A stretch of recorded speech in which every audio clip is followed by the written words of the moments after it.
From Traverse City, Michigan, this is Real Fairies Radio. In our experience, fairies are real, and we're here to talk about them. I'm Natalie Lynn, and this is my sister. And I'm Susan Hajar. And yes, they certainly are real. So, we said it. Fairies are real.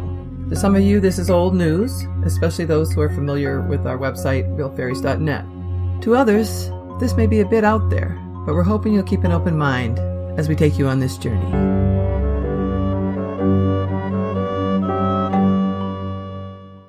Welcome to our fourth podcast.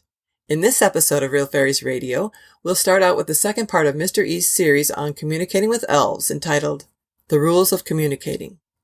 Next, Mr. E is going to talk a little bit about Elven Steeds, a very special type of horse that lives and works with the elves on their side of the veil. In fact, these horses are so special that they're able to speak directly with the elves and are able to choose who they work with. Now, when we heard this, we knew we had to see if we could interview an Elven Steed. So, after Mr. E's introduction, you're going to hear a clip from an interview with Mr. E's Elven Steed, Trendale. Finally, at the end of the podcast, we'll have our Ask Mr. E segment where Mr. E will answer a few of your questions.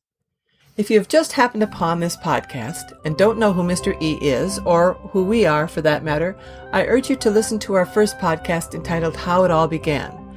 There, we explain our connection to Mr. E and the fairy realm and why he is here talking with us. That podcast and much more information can be found on our website, realfairies.net. All right, let's get started. Here's Mr. E on the rules of communicating. Communicating with fairies or elves or anybody on our side, there is a protocol you have to follow in order to have a relationship with our kind. We are very, very picky about who and what we trust. In our first podcast, I remember that you talked about how difficult it would be and probably dangerous for humans to go into your world without knowing what was considered appropriate behavior. I'm guessing that's the type of thing you're talking about. That's what I'm talking about. They have a different way of living. It's different for each being, isn't it? It's different for each being in some ways, and in some ways there's like a general one. Okay. You know what I'm saying? Yeah. If you wanted to pick whether it be a pixie or a leprechaun or one of our kind, there is a main law, basically, that if you want to communicate and you want a relationship with us, you have to follow this. Okay, so the first one is honesty. That is the major big one. Your word has to be good with us. This is highly important on all levels of faith. If we catch you lying to us at all, or not putting up with what you said that you would do, we don't do any leniency. If you're dishonest to the fee at all, you're in trouble. Because as soon as we know that you aren't on the level, then we want nothing more to do with you. Can you guys tell if someone is not being truthful with you? Yes, they can. And not only that, by your actions. If you say you're going to recycle and you don't recycle, you're not keeping your word. You're not keeping your word. You have to be trustworthy. So if you want to be attracting our kind to you, right? Right. You have to be a trustworthy kind of human. And that's why not just anybody can contact with our kind, There's a lot of kinds of people out there, and some people, don't even trust themselves, for God's sakes. And if you can't be in trust, then there's pointless for us to even try to communicate. And that is the mean thing I had to drill into you guys, first and foremost. Even though it might seem not as important to some people? It's right. It might not seem that important. Oops, I'm sorry, I forgot to put that penny there like I said I was going to yesterday. That is like extremely important. If you promise to put that penny on the windowsill, then you better be putting that penny on the windowsill. Right. Even though it doesn't seem that important to you, it's the fact that they said they were going to do something. Right. You have to be careful about what you say you're going to do. There's no need to promise something unless you want to do it. Promising them stuff isn't a way to get them to like you necessarily. No, but you can't go against your own word. I'm afraid that the people listening might think that they need to try and promise something so that you will communicate with them, but that is no, that's not the case exactly. That's a little wrong there. Yes, of course, it'd be love to have little things here and there, but what we want to know is whether or not it's worth it for us to communicate with you. Mm-hmm. You know what I'm saying? Yes, I mean, because it takes effort on our part and your part to have this communication come forth. Correct. So, what I'm saying is that if you don't keep your word, we're not going to be interested in you in the first place. It's a waste of energy for us and for you. Because you don't want to build anything on that kind of ground. Correct? Exactly. Okay. It's very important.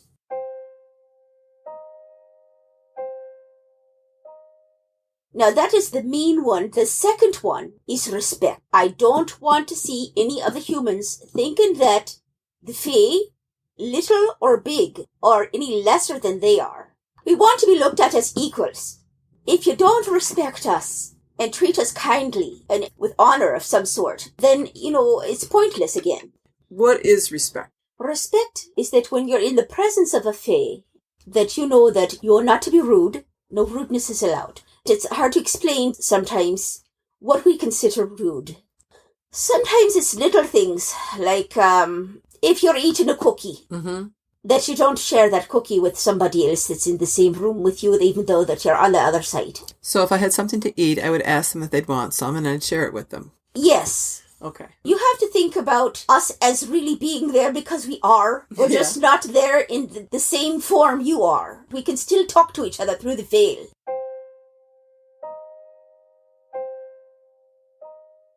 The third thing I'd like to talk to you about is attraction. Okay. What type of person would we be interested in? This needs to go into a little bit more detail. First of all, the kind of human we'd be interested in is one who understands that all that he sees is not all that there is. If a person understands that, believes in ghosties and spirits and other things like that, chances are we'll keep our eye out for that one a little bit closer than the other people. Because that's one we could come up and talk to and actually be heard. All right, that's the first thing. The second thing, as I was saying before, how does the person live? Is this person living in a negative area? Do they live with negative things around them? Is there yelling and screaming in the house? Things that, might be normal everyday life for some people in their worlds, even though they are sensitives. You have to realize in order to have us around, it's got to be a peaceful, pleasant place, or we won't be there. Even if it's something out of their control? Even if it's out of your control, you have to find a place to put that away in order to contact us. Like go into the woods or whatever? Go into the woods, go to a place where there is quiet, where there is peace. Okay, I see. So even if you have turmoil in your life and it's not under your control at that time, you could still find another way. Right. You can find a peaceful place, but we're not going to be living in a house that's full of all kinds of negativity. Well, you wouldn't be living there, would you? Well, you never know. It all depends on the human and how close we want to be with them. If we want to move on in and park ourselves there and chat with them every day, or if we're going to just stop by every once in a while, or, how close are we going to work with the human? We want to work with humans, definitely. It's just dependent on the human.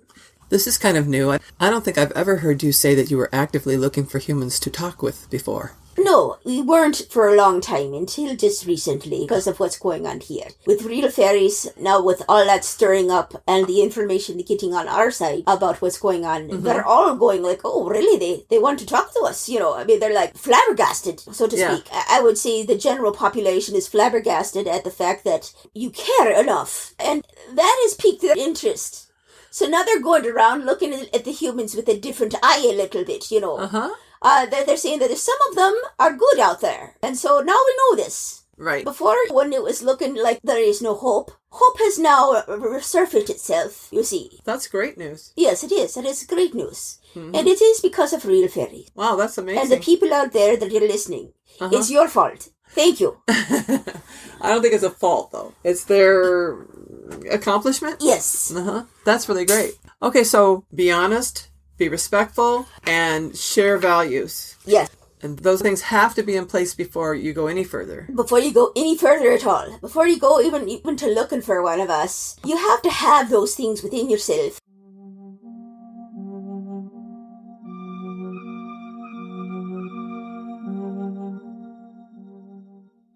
As I mentioned earlier, we have an excerpt from an interview with Trendale, an Elven Steed. We're going to share that with you in just a moment, but before that, Mr. E is going to talk a little bit about Elven Steeds, especially their connection to the elves. Elven Steeds are horses that are usually used by royalty only. They're not your average horse at all. In fact, they're a very special breed. They have the ability to communicate in a way no other horse can. And how is it that they communicate? You hear them directly in your head.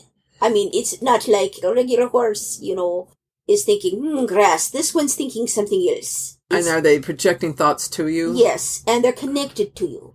And they choose you, and you choose them. You make a decision to have this relationship. It's a mutual agreement. It's not like horse and man, where man conquers the horse by telling the horse this is where he wants to move, the horse move and everything. He's his own man, He's not like your possession. This is a friendship you have with this horse. And the horse will communicate with you, and you will communicate with the horse. And you will know what each other wants. And you have to compromise. Isn't that inconvenient sometimes? Sometimes, yes. That's the downside of Elven Steed, is the compromise. Because if he doesn't feel like going there right now, he's tired or whatever. Well, you have to convince him. And you have to get there. You have to convince him how important it is to help you. Usually that's not a problem. Like my steed, for instance, I brought him over. Because, it's hard for me to be apart from him. Because he's been around since I was young. And he's the only one I trust to really truly carry me from point A to point B without any mess-ups. Okay, so part of his agreement with you is to get you safely and smoothly to where you're going. Exactly. Okay, there's one last question I'd like to ask.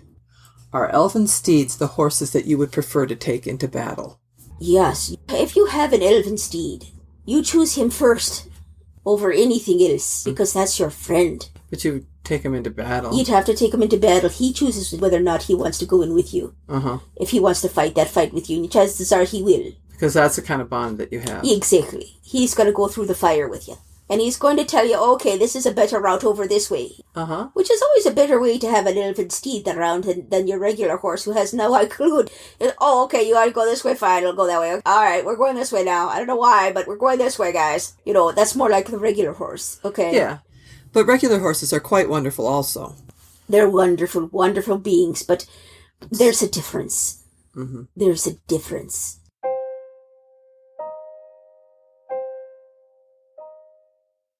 Since Susan was able to channel a dryad, we were hopeful that channeling an Elven Steed would also be a possibility. As you'll hear in the next clip, it was a bit rough going in the beginning for Trendale, the Elven Steed, but he was able to get through the difficulties of being a horse in a human body as time went on. All right, I think I'm here. Hello. Hello. Thank you for coming. This is an unusual situation, isn't it? Very unusual. My mouth is weird. Mom. Everything's going to be weird for a little bit. Because this is a human body. What do you think of that? I've been connected to people before, but never like this. Oh, yes, because you communicate with the elves through telepathy. Yes, but I never controlled the body before. You just connected to the mind. That's the mind. It's different, huh? Yeah, because you don't normally have to talk with your mouth. No, we don't talk like this in real life. It's weird. I think it is weird, but it was worth trying because we really wanted to talk to you. Yes. Can you tell me your name? My name? Yes, the name your soul goes by. It's difficult. It is. That's the thing. I don't even know my own name. But you do know your name. It's just the veil between the worlds. Oh, it's difficult. It does cause that problem. It makes you forget. I start with a T. Trendale. You got it. That's my name. Trendale. Trendale.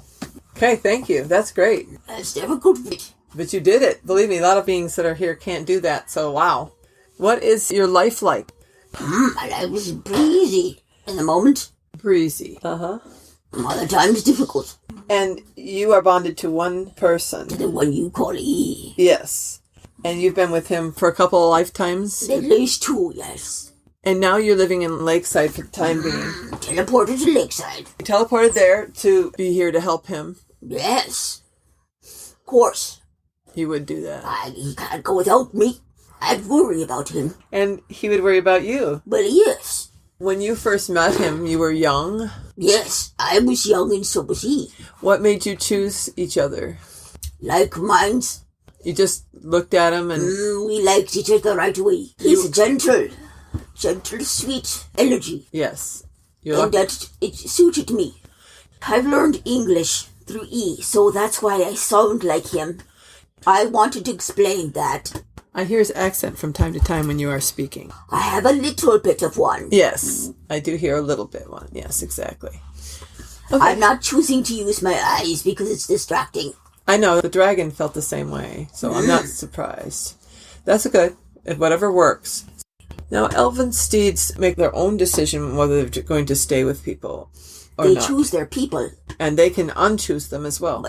Yes. So if you end up making a wrong decision, which has happened before. Has it? Many a time. You pick the wrong elf. You can, because you just don't know? You just fall out of grace. Something happens, you mean? Something you disagree on. Can't go back to it. You're mad. It's just not acceptable and you have to go your separate ways. Yes.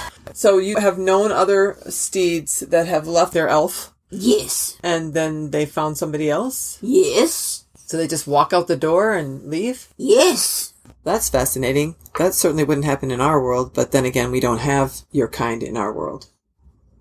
Do you have times when you're relaxing and just having a fun day? Oh, yes. Yes, I have fun too. What do you like to do?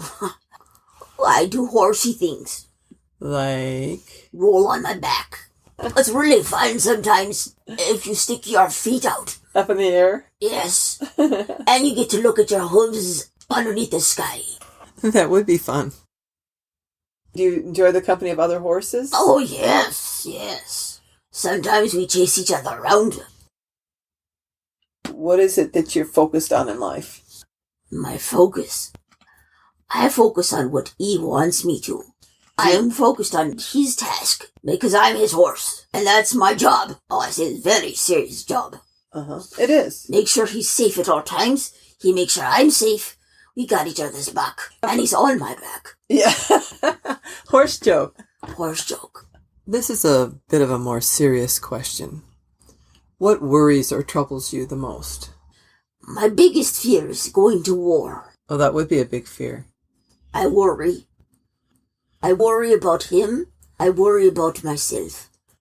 However, we do have armor. They protect us well. What was your happiest, most satisfied moment when you were working with him, when you two were together, that you can think of? We used to play. When you were young?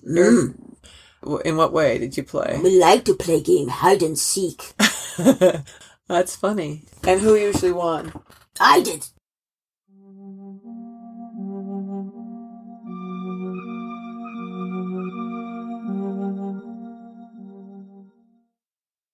It's time for a final segment, Ask Mr. E. If you have a question you want answered on a future podcast, go to our website at www.realfairies.net. Today, we're going to start with your written questions, followed by a recorded question. Our first question comes from Ben. Does Mr. E's realm, Lakeside, and other areas of the realm ever have bad weather like thunderstorms, wind and rain, and hail? Do they ever get tornadoes, hurricanes, volcano eruptions, earthquakes, floods, and tsunamis? Does our weather affect his at the same time? And what do they do in those kind of situations? Well, you've got the time thing again. And yeah. No, it's a different time. Okay. But yes, in my realm, yes, it could be raining. And over here, it could be sunshine.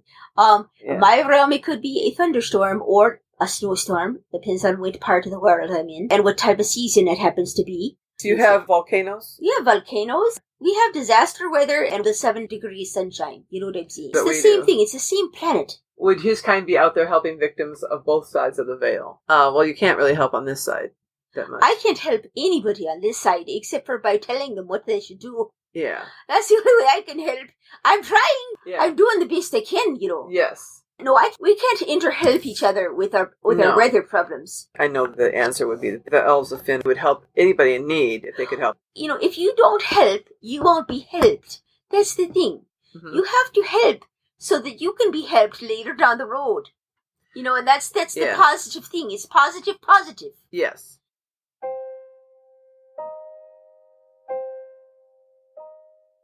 The next question asks, are there any elves in Greece? And if so, would you ask them to communicate with me? Yeah, there's elves in Greece and Italy.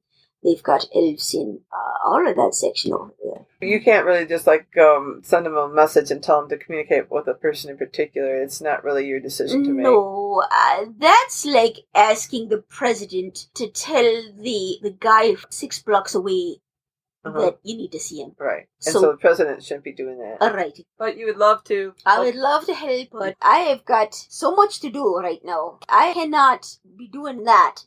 Yeah. But I can advise you that, like I said before, if you want to communicate with the elves, if you want to feel them around you, live in the way that they would appreciate, where they can know that they can communicate to somebody like you, that you think along their lines. Well, it's like, if you want to be friends with someone, you have to have a connection, a common belief. Yeah, like the common goals. And moreover, I think we talked about earlier, I don't know if it's going to be on this or not. Moreover, that kind of vibration that you carry when you do that will be something that they can see. Right. And then they will probably come right over to you and say, hey, how you doing?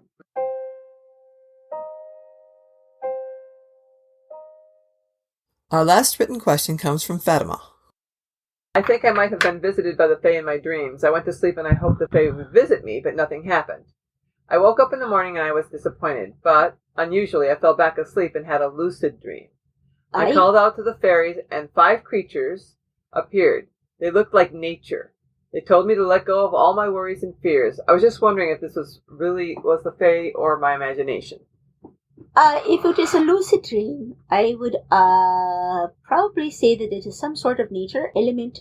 So you don't think it was Fae? You think it was... Well, we are connected to nature. Yeah. It could be elementals. It could be a Fae. It could be, it doesn't, she needs to find out more about it and reconnect with it. And ask them. Yes, get to know them. If you have that situation where you're in a lucid dream again, of course you could ask them. Mm-hmm. And the fact that they are being nice, I think it's a good thing. Yes, sounds like it. And she might have only had a few seconds, where they're telling her something and then gone. Yeah, well, I would say it wasn't your imagination.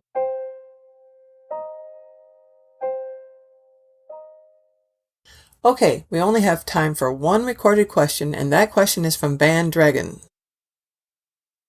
So the other week, a dragon made itself known to me. I was wondering if there's any tips that you could give me to help make it feel more welcome to my home, so that I could actually be its friend.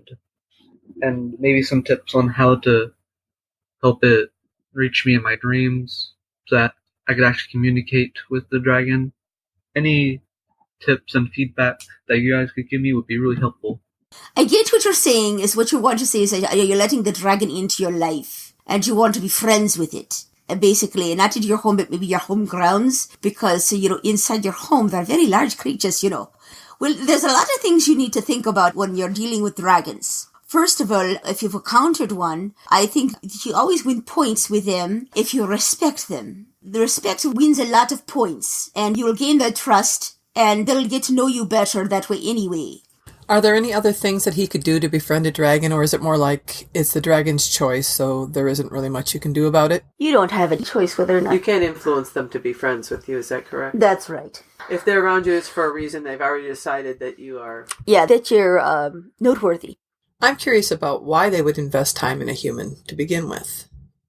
Sometimes, like I told you before about how dragons get bored. Yes. Mm-hmm. Well, sometimes... we're not the only ones who can jump down here. So, what are you saying? He might be a dragon spirit in a human body? That's right. That person might be a dragon, and that might be a relative of his. However, when you get down to the human body, it really dumbs you down. Even though that you might be a dragon, you're not going to feel like one when you're in a human's body. Would you have other tendencies that might indicate that? That you're a dragon? Yeah. Yes, yeah, there's like lots of things. Well, dragons are very intuitive type of creatures.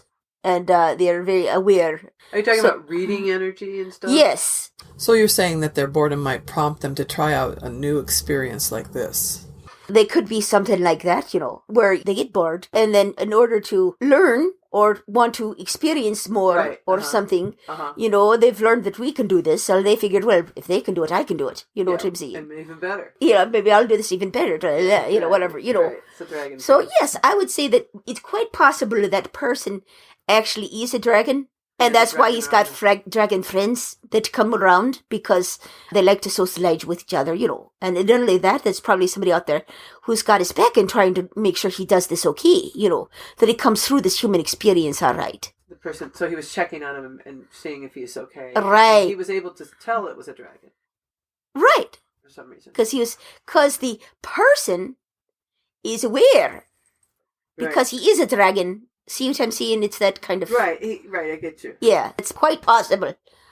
When we recently interviewed Thorn, a dragon of Barradorn, for our upcoming book, I took that opportunity to get his opinion on this question. Here's what he had to say.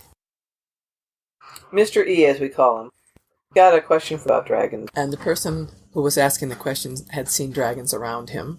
And he theorized that the person was probably a dragon in a human body, and that he was getting help from his family or dragon people. Is that a possibility? Either he's a dragon or a cherished elf. Dragons get bored, I tell you, all the time. It's one of our downfalls. It's a problem you have. We all have to have our imperfections. Of course. Mm-hmm. Our imperfection is boredom. Because you've been there, done that. Oh, yes. We get very bored. So we're thinking maybe we'll go to the other realm Disguised. as a human. Experience that. Let's try that out. And there can't be too many doing that because there aren't that many dragons. No, there aren't. There's probably maybe 150. In the whole realm. So this would be a rare occasion for this to happen. It could. You never know. I don't really know which dragon this is, if it is a dragon. I don't know the soul he's referring to. He didn't know either. It was just a question somebody had asked. Something about the question made him think, perhaps it's actually a dragon in a human body. And that's possible. And that there's those around as a support team. We could do that very easily. That is not a hard thing to do. So will you live a whole human life? Yes, that's a blink of an eye. Your loved ones would have to just wait for you to come back. Which wouldn't be very long. So that's possible. All right, and then the other question I had was, do dragons ever connect with humans? Would not be a common occurrence. So people have dragons around them. What is the answer for why? Then they got dragons around them. They aren't exactly human. There's something different. And that's why Mr. E thought what he thought. Yes, exactly. So, in answer to your question, if Mr. E and Thorn are right, the dragon or dragons around you are there to support you during your human experience. If you wish to connect with them, the easiest way is to ask them to come into your dreams. Another really good way, and the method I use the most, is to go into a meditative state and ask or call out to them to join you. If you do that, I feel certain they will respond. Maybe not the first time, because it can take a few tries to establish a good connection, but it will happen. Good luck with this, band. I certainly think you have an interesting life ahead of you. That concludes our 4th podcast. Thank you for joining us today, and thank you for all your wonderful questions. If we didn't answer your question today, stay tuned, and we'll most likely answer it soon in a future podcast. More from Mr. E, Thorn of Barradorn, and Trendale the Elven Steed can be found in our upcoming book, Interviews from the Fairy Realm, due out soon. You can sign up to be notified when our book is released at www.realfairies.net/ourbook. Thanks again, everyone. We look forward to seeing you next time.